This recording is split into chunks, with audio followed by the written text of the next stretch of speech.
నమస్తే మల్లన్నజీ. నమస్కారం.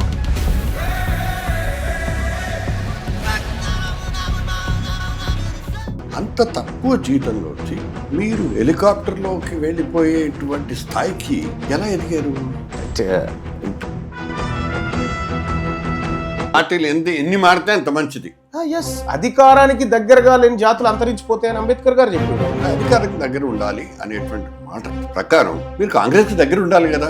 కాంగ్రెస్కి ఎందుకు దూరం జరిగారు? ఇప్పుడు అధికారంలో కాంగ్రెస్ కదా ఉంది. విమర్శించేటప్పుడు వాళ్ళ కులాన్ని, అనవసరమైనటువంటి భాషని, వాళ్ళ కుటుంబాన్ని లాగడము, ఇదంతా కూడా ఇంటికి వస్తాయి.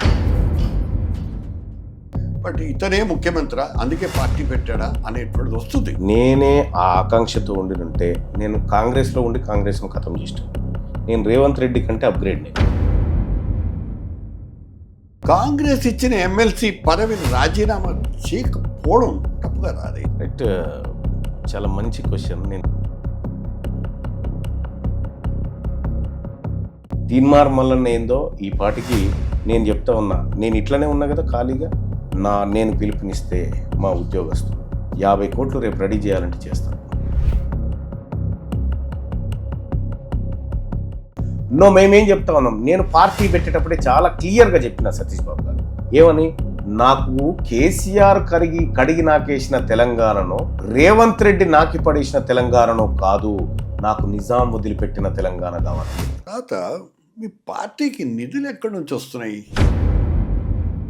మీ బలమంతా సోషల్ మీడియా శబ్దమేనా? సెప్టెంబర్ 17, 2026 నుంచి పాదయాత్ర ప్రారంభించబోతా ఉన్నాం. ఆ పాదయాత్ర ఎంత భయంకరంగా ఉంటుందంటే,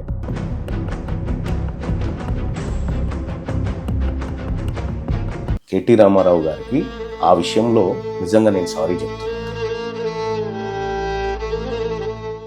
ఒక్క ముక్కలో వాళ్ళ గురించి చెప్పాలి. కేసీఆర్ మంచి ఉద్యమకారుడు. రేవంత్ రెడ్డి అంటే ఇంకా అది వద్దులేండి సార్. కవిత, కేటీఆర్, హరీష్, చంద్రబాబు నాయుడు గారి గురించి సార్ ఇది వద్దు సార్, ఎందుకు లేనిది నాకు వద్దు పెడతారు లేనిది.